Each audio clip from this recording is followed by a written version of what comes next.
కావాల్సిన ఐటమ్ చూద్దామండి. ముందుగా వంకాయలని ముచ్చుకలు కట్ చేసుకుని శుభ్రంగా వాష్ చేసుకుని తడి లేకుండా తుడుచుకుని పెట్టుకోవాలండి. తర్వాత కొంచెం జీడిపప్పు వాటర్ వేసుకుని ఒక అరగంట సేపు నానబెట్టుకుని పేస్ట్ చేసుకోవాలండి. 2 మీడియం సైజు ఉల్లిపాయలు, ఒక టమాటా, 4 పచ్చిమిరపకాయలు కూడా పేస్ట్ చేసి పెట్టుకోవాలి. మసాలాలోకి 5-6 వెల్లుల్లిపాయలు, చిన్న అల్లం ముక్క, కొంచెం దాల్చిన చెక్క ముక్క, 4 లవంగాలు, కొంచెం గసగసాలు, 1 స్పూన్ జీలకర్ర కూడా పేస్ట్ చేసి పెట్టుకోవాలండి. మనం ఇప్పుడు తయారు చేసుకునే విధానం చూద్దామండి. ముందుగా మనం పేస్ట్ చేసి పెట్టుకున్న ఉల్లిపాయ పేస్ట్ బౌల్లో వేసుకుందామండి. మసాలా కూడా అందులోనే వేసుకుందాం. ఇందులో ఇప్పుడు కొంచెం పసుపు, టేస్ట్కి సరిపడగా సాల్ట్, కారం కూడా కూరకు సరిపడగా వేసుకోవాలండి.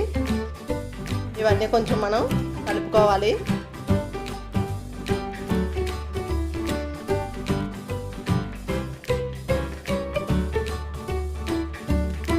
ఇప్పుడు వంకాయల్ని మనం 4 ముక్కల కింద కట్ చేసుకోవాలండి. అంటే పూర్తిగా కట్ చేసుకోకుండా ముచ్చుకు దగ్గర పట్టుండేటట్టుగా కట్ చేసుకోవాలండి. అలా అన్ని వంకాయలు కూడా అలాగే కట్ చేసి పెట్టుకోవాలి. ఇప్పుడు ఇందులో మనం కలుపుకున్న మసాలా వాటి మధ్యలో పెట్టుకుని వంకాయ మామూలుగా దగ్గరగా నొక్కుకోవాలండి. అలా అన్ని వంకాయల్లోనూ మనం స్టఫింగ్ చేసుకోవాలండి.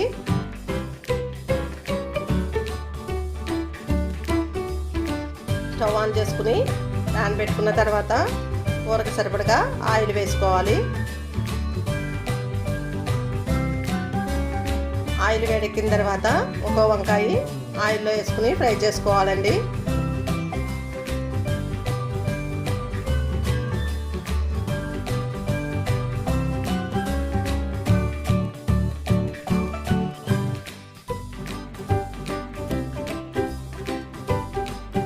అన్ని వంకాయలు వేసుకున్న తర్వాత గరిటె పెట్టుకుని కలుపుకోవాలండి. అలాగా ఆయిల్ తిరగా వేసుకుని కలుపుకుని ఫ్రై చేసుకోవాలి.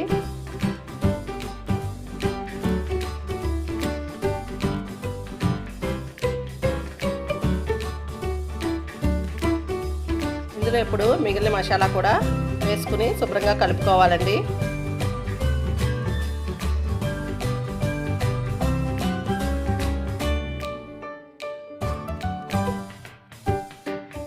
మూత పెట్టుకుని ఒక 20 నిమిషాల పాటు మీడియం ఫ్లేమ్లో ఉడకబెట్టుకోవాలండి.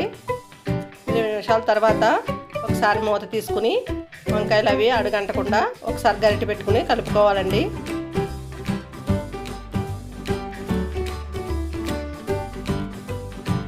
ఇందులో ఇప్పుడు ఒక పెద్ద గ్లాసుడు వాటర్ పోసుకొని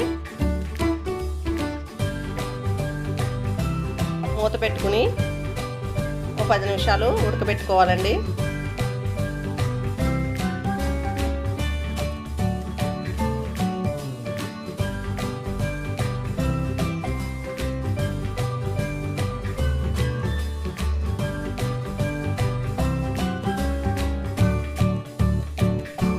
ఒకసారి మూత తీసుకుని మనం పేస్ట్ చేసి పెట్టుకున్న జీడిపప్పు పేస్ట్ కూడా అందులో వేసుకోవాలి.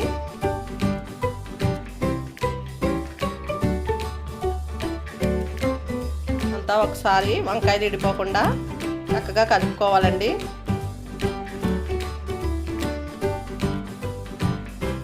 మూత పెట్టుకుని ఒక 5 నిమిషాలు ఉడికించుకోవాలండి.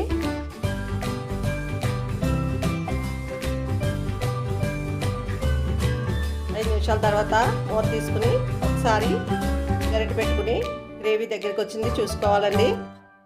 గ్రేవీ దగ్గరికి వచ్చింది కదండి.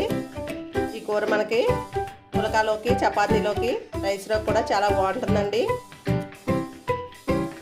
వంకాయ కూడా చాలా బాగా ఉడుకుతుందండి, మెత్తగా చాలా టేస్ట్గా ఉంటుందండి. ఇప్పుడు మనం స్టవ్ ఆఫ్ చేసుకుని కూర సర్వింగ్ బౌల్లో తీసుకుందామండి. గుత్తి వంకాయ కూర రెడీ అయిందండి. ఈ వీడియో కనుక మీకు నచ్చితే లైక్ చేయండి, షేర్ చేయండి, సబ్స్క్రైబ్ చేసుకోండి.